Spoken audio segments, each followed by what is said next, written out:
Welcome back. You're watching India Business Hour. The Economic Advisory Council to the Prime Minister has released the Competitiveness Roadmap for India at 100. It's a blueprint for the next 25 years for India leading to 2047. The roadmap guides the way for India to become a high-income country through sector-specific and region-specific policies based on the 4S principles. The first one talks about prosperity to be matched by social progress. The second states growth needs to be shared across all regions. The third is to be environmentally sustainable, and the fourth is to be solid in the face of external shocks. The report says these four guiding principles pave the way for resilience as well as a holistic development of India when we celebrate 100 years of our independence. The roadmap offers a diagnosis of India's current competitiveness level, the primary challenges faced and the opportunities to grow. To take this conversation forward, we're joined by the co-authors of the Competitiveness Roadmap for India at 100 report, Amit Kapoor and Christian Ketels. Thanks very much, Amit and Christian, for joining us here on India Business Hour. And just for the benefit of our viewers, I want to clarify that while the release was done by the Prime Minister's Economic Advisory Council, this is not a report authored by the Prime Minister's Economic Advisory Council. It's a report that's been put together by the India Competitiveness Institute, and we've got the co-authors here.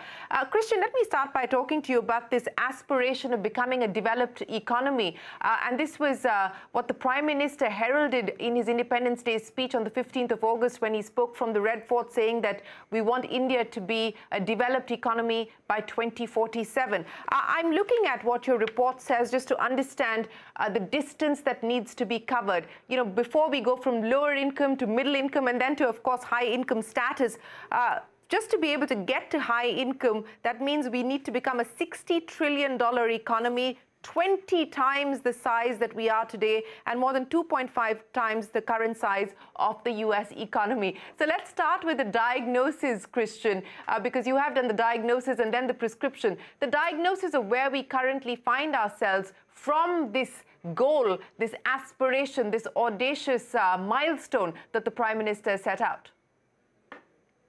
Yeah, first of all, thanks for having us. It's great to have aspirational goals. And I think, those focus the mind. And indeed, as you said, they were the starting point for our analysis. It's important to remember that India actually is one of the 10, 15 countries in the world economy that have done really strong over extended periods of times in terms of their growth performance. But what we've also seen is that just trying to get back to the pre-COVID type of growth trajectory is not enough. As you know, India was slowing down slightly in the years right before the pandemic. And what we try to lay out in our report is really identifying what are the priorities, what are the key levers that policymakers in India should think about if they want to not only go back, but actually even accelerate growth. Importantly, I think it's not just about GDP. And, you mentioned the 4S. It's important, I think, that the Indian society, in fact, societies around the world expect more than simple GDP. They want to have opportunities for all parts of the country. They want to make sure that GDP progress is matched by social progress and better living conditions. And this is the key part of what we're talking about. So although we are economists, I think our sense is really that it's not just about hardcore economics, but it's about an integrated economic and social development agenda that India should pursue over the next couple of years. Oh, absolutely. I couldn't agree more with you. It's not just the headline GDP number that we should obsess about. It is really the quality of growth that we aspire for. But Amit, let's take the prescription forward now. As Christian was pointing out, we have, of course, made significant progress over the last 75 years, and particularly post-liberalization. And there has been a significant amount of poverty alleviation, but there's also been a widening of inequality, and that's evident year on year. So on that issue of social progression, social inclusion, which I know that you are prioritizing as one of the areas of opportunity, but also one of the constraints, what is the prescription for change? So if you really look at it, the whole question of inequality becomes a fairly important question for us to answer. Like, the question is for the future is that how do we really reduce inequity that actually exists? And inequity could actually be of a number of kinds, whether it is education, whether it is healthcare, or whether it is providing basic services. So India has actually moved into a trajectory wherein we have tried to reduce inequity over the last few years, especially if you really look at banking, the unbankable, the digitization that has actually happened. But having said that, the most important factor is going to be that how do we create the most appropriate jobs within the country? So one of the ideas that we are really saying is that you have to focus on creation of jobs. That is going to be a very critical factor. And how do we specifically look at that? So there are at least 2 or 3 things that we are making or saying within the report. One is, of course, something called as sector and location-specific initiatives that we need to look at. We need to identify the sectors at the local level. Aspirational District Program gives us some very interesting insights as to how we can look at data and identify the sectors that we need to look at.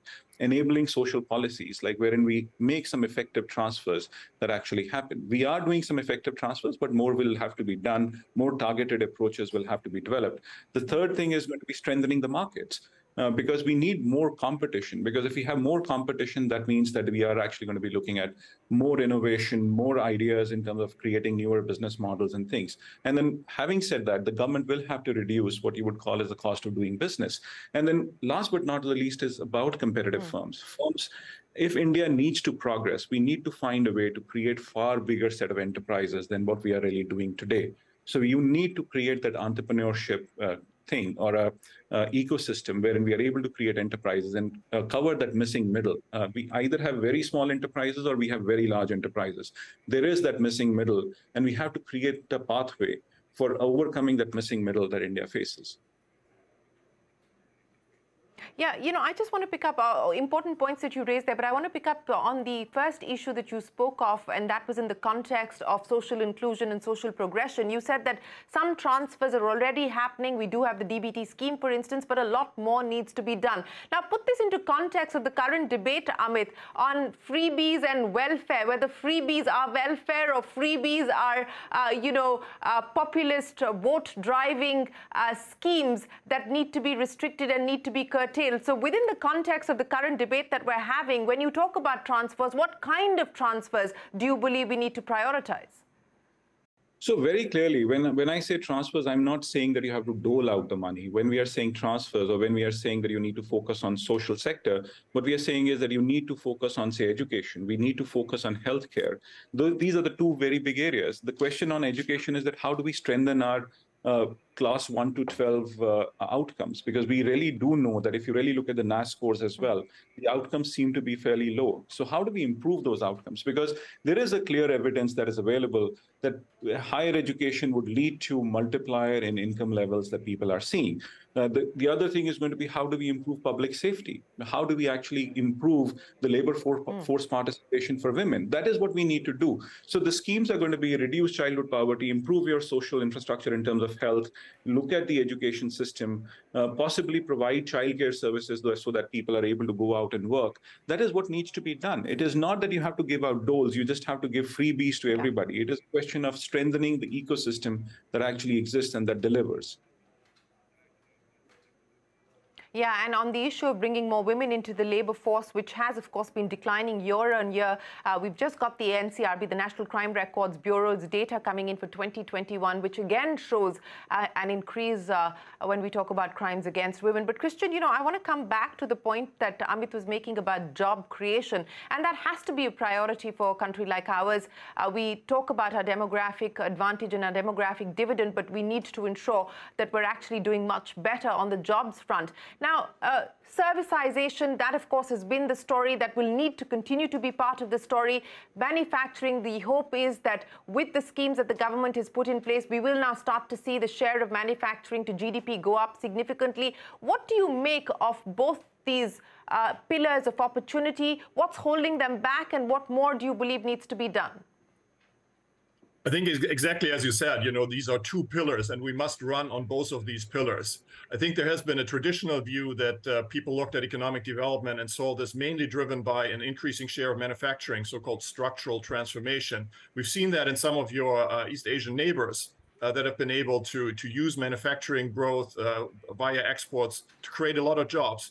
Unfortunately, the reality now is that both the global market, but also, quite frankly, the technology context is a different one. There are job creation opportunities in technology. For example, as you see now, the telecommunication production that's going on in India. You just said some of your recent programs on renewable energy equipment. I think there are huge opportunities for India to pursue. But all of that will not be enough. We also need to talk about services. And that's why in our report, we talk actually about a portfolio, a range of different areas of sectors that can be mobilized. Maybe surprising, but we see, for example, healthcare as a key area where jobs can be created. Partly because India actually does need to spend more money on healthcare, both from the government side, private sector is already spending quite a bit, but also because this is then an area where a lot of entry jobs can be created, can be jobs for women. Already women are quite strongly represented in the healthcare system. So we see huge opportunities here. Now, importantly, this is not just a matter of money, so kind of pumping more money into the system.